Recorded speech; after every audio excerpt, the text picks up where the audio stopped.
federal government's cabinet ministers have been ranked with the best and worst named and shamed. The poll conducted by the Australian Financial Review found Foreign Minister Penny Wong, Treasurer Jim Chalmers and Government Services Minister Bill Shorten to be this year's most effective ministers. Indigenous Australians Minister Linda Burney, the Prime Minister Anthony Albanese and Transport Minister Catherine King have been ranked as the least effective. That feels like a pretty good place to start with the former Labor Senator Stephen Conroy. You taking any issue with that, Stephen? No, look, I think Penny, Jim and Bill have had a great year. I think, Penny and Jim in particular navigating, the world political complexities, the wars in the Middle East and Ukraine, and Penny has been very nimble in ensuring that Australia's interests are forefront of the discussions. And Jim delivered, the back in black surplus last year. I know he's trying to pretend that we might not make a surplus. I think my money, the smart money, would be on a second budget surplus. I think that's good. And look, big kudos to Bill.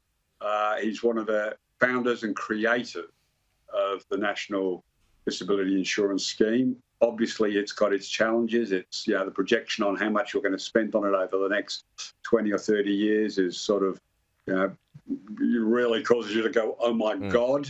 And I think he has set about to reassure the disability community that he's not on a slash and burn, that there is meaningful reform that can be achieved. The crooks and the spivs need to be chased out. The people who are gouging needs to be dealt with. So I think the three of them have had an excellent year.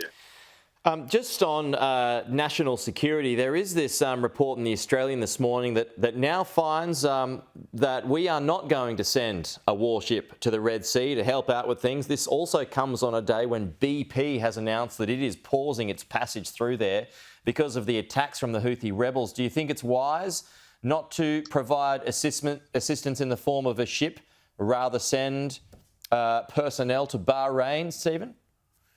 Look, firstly, we need to understand that this isn't a request of the American government. This isn't a request of the White House, the Secretary of Defense, or even the Pentagon.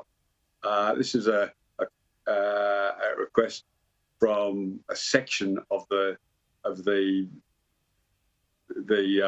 Navy in the US. Now, Australia has very significant challenges in our region at the moment. We've discussed many times the Chinese aggression in the Indo-Pacific.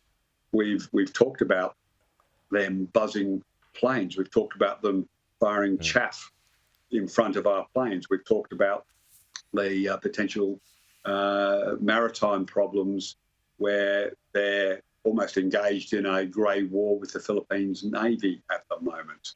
And Australia is supporting all of our allies in the region with our vessels at the moment. So should we prioritise keeping a sea lane open over actual serious challenges? That's a delicate balance. Australia has troops on the ground in the area. We don't talk about it a lot. I'm talking about people carrying guns running around, but we're providing support in the specific area, Bahrain, that's being talked about.